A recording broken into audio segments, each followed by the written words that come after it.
अस्हाबे रसूल के मुताल्लिक ऐसी ऐसी जुबान इस्तेमाल की जा रही है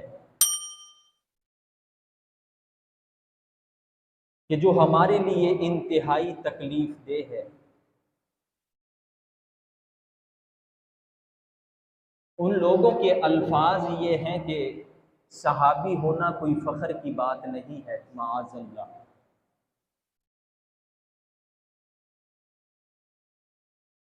मैं कुरान मजीद, फ़ुरक़ान हमीद और हदीस मुबारका से आपको अस्हाबे रसूल की फ़जीलत के मुताल्लिक बताऊँगा और फिर हमें पता चलेगा कि अस्हाबे रसूल की फ़जीलत क्या है। सबसे पहले अल्लाह रब्बुल इज़्ज़त ने कुरान मजीद फ़ुरक़ान हमीद के पारा नंबर 1 के आखिरी रुकू के अंदर इरशाद फरमाया कि फ़इन आमनू बिमिस्लि मा आमनतुम बिही फ़क़द इह्तदौ। इस आयत मुबारका की तफसीर में तमाम मुफस्सिरीन ने लिखा कि ये आयत मुबारका अस्हाबे रसूल की फ़जीलत के बारे में नाजिल हुई है और इसमें रब इरशाद फरमा रहा है कि फ़इन आमनू बिमिस्लि मा आमनतुम बिही, ए अस्हाबे रसूल, जैसा ईमान तुम्हारा है बाद में आने वाले लोग तुम्हारे जैसे ईमान वाले बन गए, फ़क़द इह्तदौ, मैं रब गारंटी देता हूं कि वो हिदायत पा गए।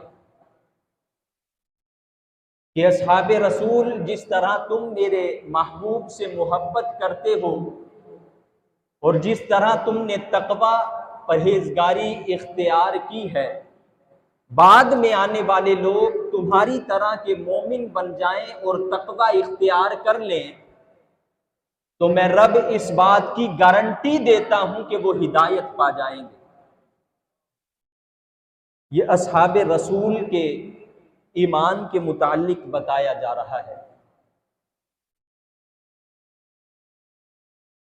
आले रसूल, आज 15 सदियों पर खड़ी उम्मत आले रसूल को ढूंढती है और हमारे दरमियान इतनी बड़ी बड़ी खराबियां आले रसूल के मुताल्लिक नमूदार कर दी गई कि हर उठने वाला शख्स अपने आप को आले रसूल कहलवाता है, सैयद कहलवाता है कि मैं नबी की आल से हूं। कुरान ने हुजूर की हयात मुबारका के अंदर बताया कि आल होना जरूरी नहीं है, जरूरी यह है कि जिस तरह तुम्हारे नबी का अकीदा हो वो अकीदा होना जरूरी है। बड़ी दो अहम दलीलें कुरान में मौजूद हैं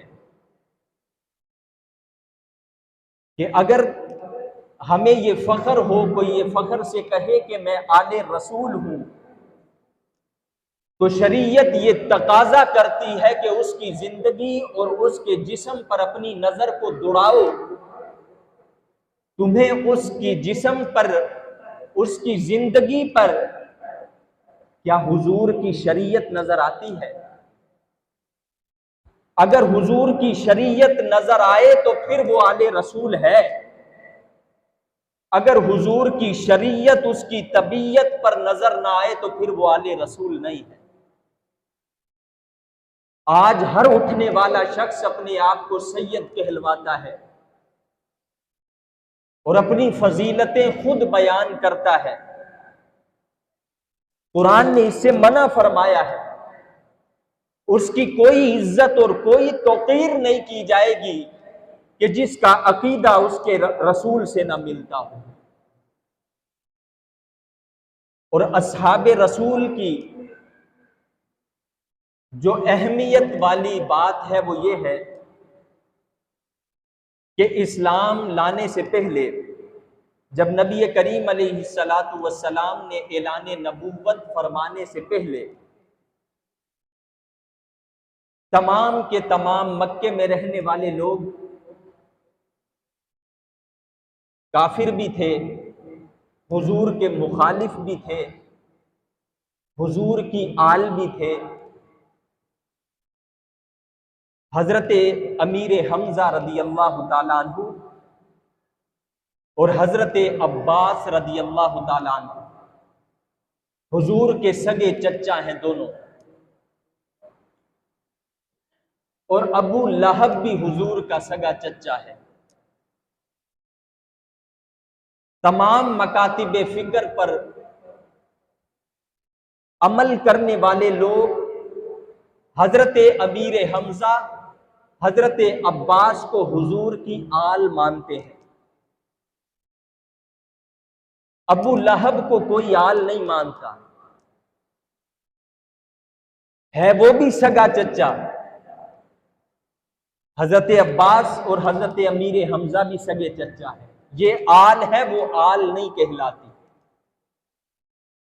वजह क्या है कि इन्होंने हुजूर का कलमा पढ़ा तो आल बन गए। अबू लहब ने कलमा नहीं पढ़ा तो वो आल से खारिज हो गए।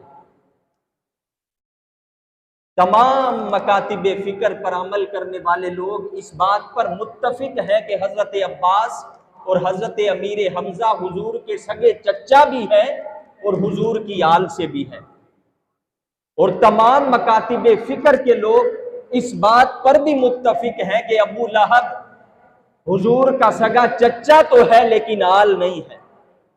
वजह यह है कि उन्होंने हुजूर का कलमा नहीं पढ़ा। ये बात इशारा कर रही है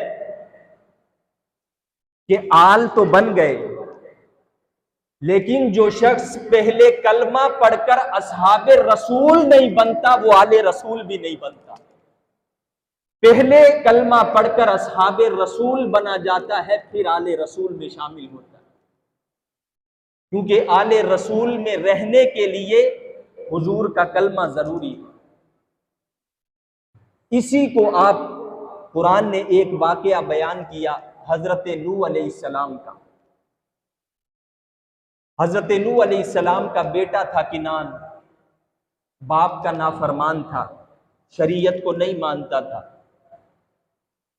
अल्लाह रब्बुल इज्जत ने इरशाद फरमाया कि नूह एक कश्ती तैयार करो, तूफान आएगा, सारा का सारा माहौल गर्क कर दिया जाएगा, बचेगा वही जो तेरी कश्ती में सवार होगा, बाकी सबको तबाह बर्बाद कर दिया जाएगा। हजरत नूह अलैहिस्सलाम ने कश्ती बनाई, कश्ती में लोग सवार हुए, आपके मानने वाले, आपका सगा बेटा हजरत किनान इनकार कर दिया, कश्ती में सवार नहीं हुआ। तूफान नूह आ गया, लोग गर्क होने लगे, जमीन की हर चीज गर्क होने लगी, आपका बेटा किनान भी गर्क होने लगा। जब वो गर्क होने लगा तो बाप था, दिल के अंदर मोहब्बत जाग उठी। अर्ज करने लगे हजरत नूह अलैहिस्सलाम, ए मौला इन नबनी मिन आहली, कुरान ने बयान किया है कि मौला बेशक ये मेरा बेटा है, मेरी आल से है। तो पलट के रब ने कुरान में जवाब भी दिया, फरमाया कि नूह बेशक तेरा बेटा तो है, लईसा मिन आहलिक, तेरी आल से खारिज है। क्यों? इन्नहु अमलुन गैरु सालिह, कि जो अमल नूह का है, जो अकीदा नूह का है, वो बेटे का नहीं है, इस वजह से बेटा आल से खारिज है। मालूम यह हुआ कि अगर नबी की पहली पुश्त में सगा बेटा हो और अकीदा नबी से न मिलता हो, वो आल से खारिज हो जाता है। तो मुझे बताओ कि 15वीं सदी के अंदर वो लोग जो अपने आप को आले रसूल कहलवाते हैं, अपने आप को शाह और सैयद कहलवाते हैं, और फिर अकीदे हुजूर से कहीं से नहीं मिलते, वो कैसे आले रसूल रह सकते? नबी का सगा बेटा है, पहली पुश्त से है, और उसका अकीदा नबी से ना मिला। रब ने कहा कि इस वजह से कि तेरे साथ अकीदा नहीं मिलता, बेटा तो है तेरा, आल से खारिज है, आल में रहने के लिए जरूरी है कि अकीदा भी बाप से मिलना चाहिए।